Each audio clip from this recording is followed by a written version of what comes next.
ताकत है। दोस्तों, अगर आप डर और प्यार के एहसास को एक साथ महसूस करना चाहते हैं तो इस कहानी को अंत तक जरूर पढ़ें। यह कहानी आपकी रूह को झकझोर देगी और दिल के कोने में कुछ निशान छोड़ जाएगी। अगर आपको हमारी कहानी पसंद आए तो लाइक, कमेंट और सब्सक्राइब जरूर करें। आपकी राय हमारे लिए बहुत मायने रखती है। कहानी रूह का प्यार।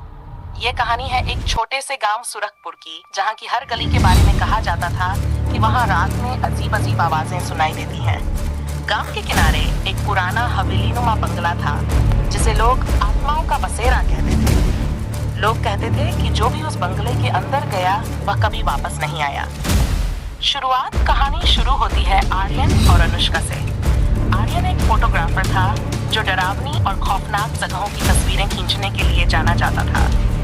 एक दिन उसे सुरखपुर गांव के उस बंगले की तस्वीरें लेने का चैलेंज मिला। अनुष्का, जो उसकी बचपन की दोस्त और एक लेखिका थी, ने भी इस एडवेंचर में साथ जाने का फैसला किया। पहली रात शाम के वक्त दोनों बंगले के पास पहुंचे। सूरज डूबते ही बंगला और भी डरावना लगने लगा। अंदर कदम रखते ही एक अजीब सी ठंडक महसूस हुई।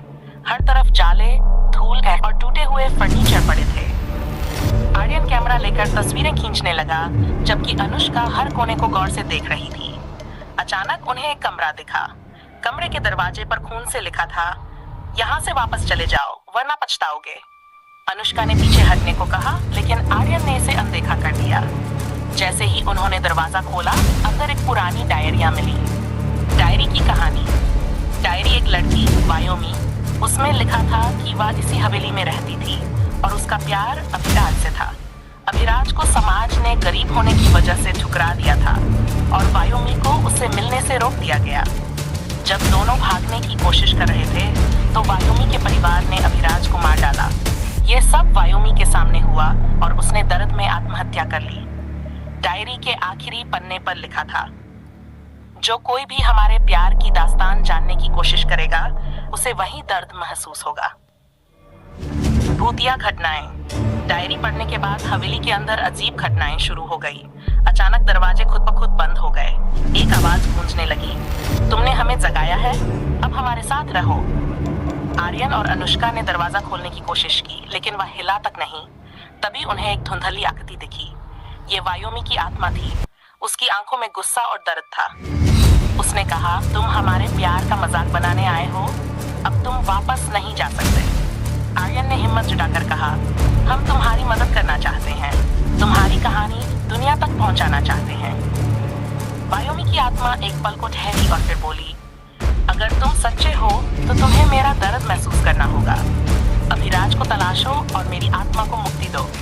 अभिराज का राज। आत्मा ने बताया कि अभिराज का शव हवेली के पीछे एक कुएं में है। आर्यन और अनुष्का ने जैसे तैसे बाहर निकलकर कुएं तक जाने का रास्ता खोजा। कुएं के पास पहुंचते ही उन्हें अभिराज की आत्मा दिखी। वह दर्द में कराह रहा था और कह रहा था, वायोमी, मैं तुम्हारे बिना अधूरा हूँ। आर्यन और अनुष्का ने अभिराज की अस्थियां निकाली और उसे वायोमी के पास ले गए। जैसे ही दोनों आत्माओं को मिलाया, एक उजाला सा फैला। वायोमी और अभिराज की आत्माएं एक दूसरे को देखकर मुस्कुराई और एक साथ हवा में विलीन हो गईं। अंतिम संदेश। आर्यन और अनुष्का ने वायोमी और अभिराज की कहानी दुनिया तक पहुंचाई। दोनों को इस अनुभव ने प्यार और विश्वास का असली मतलब सिखा दिया। अगर आप भी इस कहानी से जुड़ाव महसूस करते हैं तो लाइक, कमेंट और सब्सक्राइब जरूर करें। आपकी पसंद हमें और बेहतर कहानियां लिखने की प्रेरणा देती है।